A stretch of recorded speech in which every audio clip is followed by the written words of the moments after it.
ನಮಸ್ಕಾರ, welcome back to my channel. ಎಲ್ಲರೂ ಹೇಗಿದ್ದೀರಾ? ಆಫ್ಟರ್ ಲಾಂಗ್ ಟೈಮ್ ನಾನು ಈ ಥರ ಕ್ಯಾಮ್ರಾ ಮುಂದೆ ಒಂದು ವಿಡಿಯೋ ಮಾಡ್ತಿರೋದು. ಅಂದರೆ ನಿಮಗೆಲ್ಲರಿಗೂ ಆಲ್ಮೋಸ್ಟ್ ತಮ್ನೈಲ್ ನೋಡಿ ಗೊತ್ತಾಗಿರುತ್ತೆ, ತಮ್ನೈಲು ಮತ್ತು ಟೈಟಲ್ ನೋಡಿ ಗೊತ್ತಾಗಿರುತ್ತೆ. ನಾನು ಈ ವಿಚಾರನ ತುಂಬ ದಿನದಿಂದ ಶೇರ್ ಮಾಡ್ಕೋಬೇಕು ಅನ್ಕೋತಿದ್ದೆ. ಬಟ್ ಹೆಂಗೆ ಹೇಳೋದು ಅಂತ ಸ್ವಲ್ಪ ಶೈನೆಸ್ ಇತ್ತು. ಸೊ ಅದಕ್ಕೋಸ್ಕರ ಹೇಳೋಕ್ಕಾಗಿರಲಿಲ್ಲ. ಅದು ಅಲ್ಲದೆ ನನಗೂ ಸ್ವಲ್ಪ ಹೆಲ್ತ್ ಇಶ್ಯೂ ಆಗಿದ್ದರಿಂದ ಸ್ಟಾರ್ಟಿಂಗ್ ಡೇಸಲ್ಲಿ ಹಾಗಾಗಿ ವೀಡಿಯೋಸ್ಗಳನ್ನೂ ಮಾಡೋಕ್ಕಾಗಿರಲಿಲ್ಲ.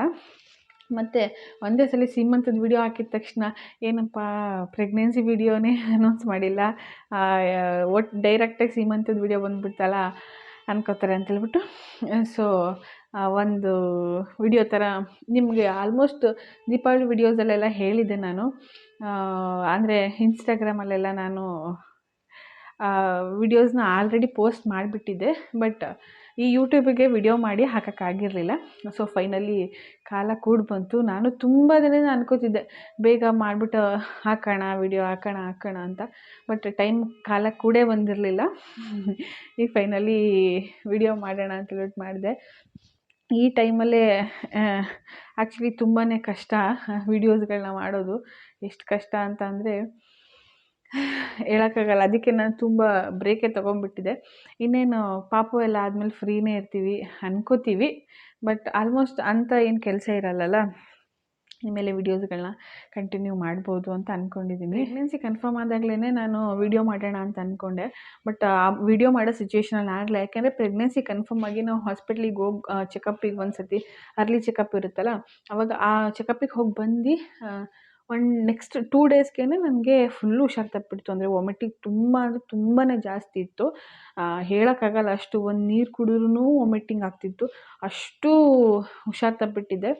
ಸೊ ಇನ್ನೇನು ಮಾಡೋದು, ನನಗೆ ಏನಾದ್ರು ತಿಂದರೆ ಸಾಕು, ಏನು ತಿಂದ್ರೂ ವಾಮಿಟಿಂಗು. ಈ ನಿಜವಾಗೂ ಹೇಳ್ಬೇಕಂದ್ರೆ ಯಾವ ಶತ್ರುಗೂ ಬೇಡ ಅನಿಸ್ಬಿಡುತ್ತೆ ಅದು. ಆ starting 3 months almost 3.5 4 months nearly. But ನನಗೆ ಸ್ಟಿಲ್ ಇವಾಗ್ಲೂ ವಾಮಿಟಿಂಗ್ ಇದೆ. ಬಟ್ ಆಗ್ಲಿನೂ ಅಷ್ಟಿಲ್ಲ. ಆವಾಗಂತೂ ಒಂದು ನೀರು ಕುಡಿದ್ರು ವಾಮಿಟಿಂಗು, ಏನು ಕುಡಿದ್ರು ವಾಮಿಟಿಂಗು. ಸೊ ಮಾಡೋ ಸಿಚುವೇಶನ್ ಇರಲಿಲ್ಲ. ಯಾವ ಥರ ಆಗಿಬಿಟ್ಟಿದ್ದಂದರೆ ಅದೊಂದು ವಿಡಿಯೋ ಇತ್ತು, ನನ್ನ ತಂಗಿ ಮಾಡಿಲ್ಲ ಅನಿಸುತ್ತೆ. ಇಲ್ಲಿ ಅದೇನಾದ್ರು ವಿಡಿಯೋ ಸಿಕ್ಕರೆ ನಾನು ಹಾಕಿರ್ತೀನಿ ನೋಡಿ. ಆ ರೇಂಜಿಗೆ ಹುಷಾರು ತಪ್ಪಿಬಿಟ್ಟಿದ್ದೆ, ಫುಲ್ಲು ಸಣ್ಣ ಆಗೋಗ್ಬಿಟ್ಟಿದ್ದೆ. ನಾನು ಪ್ರೆಗ್ನೆನ್ಸಿ ಕನ್ಫರ್ಮ್ ಆದಾಗ 57 kg ಇದ್ದೆ.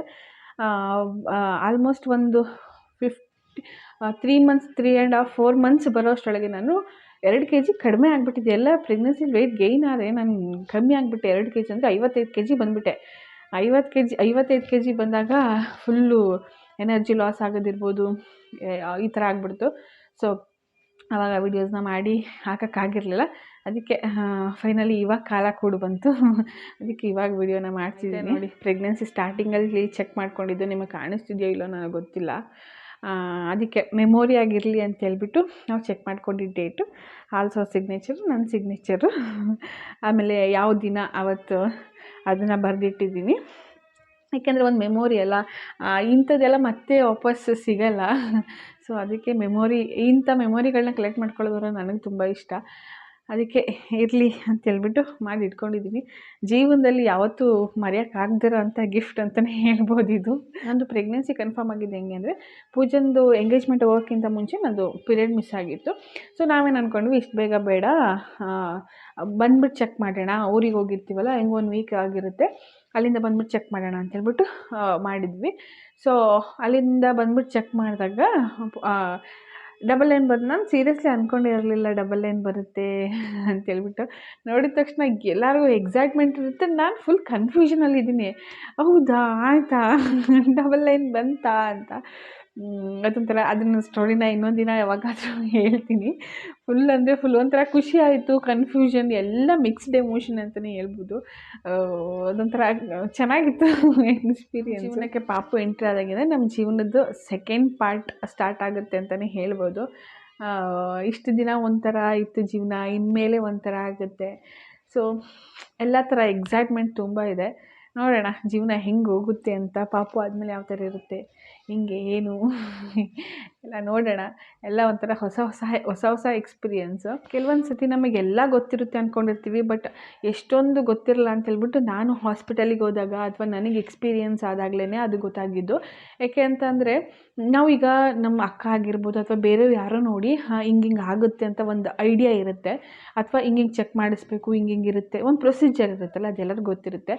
ಬಟ್ ಅಲ್ಲಿಗೆ ನಾವು ಹೋದ ಎಕ್ಸ್ಪೀರಿಯೆನ್ಸ್ ಮಾಡಿದಾಗ್ಲೇ ಗೊತ್ತಾಗೋದು ಸಣ್ಣ ಪುಟ್ಟ ವಿಚಾರನೂ ಎಷ್ಟು ಇಂಪಾರ್ಟೆಂಟ್ ಆಗುತ್ತೆ ಅಂತ. ನೋಡೋಣ ಮುಂದಿನ ವೀಡಿಯೋಸ್ಗಳಲ್ಲಿ ಆ ಸಣ್ಣ ಪುಟ್ಟ ವಿಚಾರಗಳೆಲ್ಲನೂ ನಾನು ಆಲ್ಮೋಸ್ಟ್ ಹೇಳಕ್ಕೆ ಟ್ರೈ ಮಾಡ್ತೀನಿ. ಯಾಕೆ ಅಂತ ಅಂದರೆ ನನಗೂ ಸ್ಟಾರ್ಟಿಂಗಲ್ಲಿ ಗೊತ್ತಿರಲಿಲ್ಲ. ಗೊತ್ತಿತ್ತು ಈಗ ಅರ್ಲಿ ಚೆಕಪ್ ಇರುತ್ತೆ ಹಾಸ್ಪಿಟಲಲ್ಲಿ ಅಂತೆಲ್ಲ ಈ ಥರ ಇತ್ತು. ಬಟ್ ಅಲ್ಲಿ ಹೋದಾಗ ಹೆಂಗಿರುತ್ತೆ, ಏನೆಲ್ಲ ಇನ್ಸ್ಟ್ರಕ್ಷನ್ ಕೊಡ್ತಾರೆ, ಹೆಂಗೆ ಏನು ಅಂತೇಳ್ಬಿಟ್ಟು ಸೀರಿಯಸ್ಲಿ ನನಗೂ ಐಡಿಯಾ ಇರಲಿಲ್ಲ. ಅಲ್ಲಿ ಹೋದಾಗ್ಲೇ ನನಗೂ ಗೊತ್ತಾಗಿದ್ದು. ಸೊ ನೋಡೋಣ ಮುಂದೆ ಟೈಮ್ ಸಿಕ್ಕಿದಾಗ ಅದನ್ನೆಲ್ಲ ನಾನು ನಿಮ್ಮ ಹತ್ರ ಶೇರ್ ಮಾಡ್ಕೊತೀನಿ. ಯಾಕೆ ಅಂತಂದರೆ ಈಗ ಈ ಥರ ನಮ್ಮ ಥರ ಫ್ಯಾಮಿಲಿಯಿಂದ ಹೊರಗಡೆ ಇರೋರಿಗೆ, ಈಗ ಹಸ್ಬೆಂಡ್ ಆ್ಯಂಡ್ ವೈಫ್ ಇಬ್ಬರೇ ಇರ್ತಾರಲ್ವ, ಅಂಥವ್ರಿಗೆ ಸ್ಟಾರ್ಟಿಂಗ್ ಡೇಸಲ್ಲಿ ಮನೇಲಿ ಹೇಳ್ಕೊಳ್ಳೋ ಅಂಥ ಪರಿಸ್ಥಿತಿನೂ ಇರಲ್ಲ. ಯಾಕೆಂದರೆ ಸ್ಟಾರ್ಟಿಂಗ್ 3 ಮಂತ್ಸ್ ತನಕ ಪ್ರೆಗ್ನೆನ್ಸಿ ಕನ್ಫರ್ಮ್ ಆದ್ರೂ ಅದು ಪ್ರೆಗ್ನೆನ್ಸಿನೇ ಅಲ್ಲ, ಸ್ಟಾರ್ಟಿಂಗ್ 3 ಮಂತ್ಸು. ಸೊ ಅದಕ್ಕೋಸ್ಕರ ಮನೇಲಿ ಹೇಳ್ಕೊಳ್ಳೋ ಅಂಥ ಪರಿಸ್ಥಿತಿನೂ ಇರಲ್ಲ.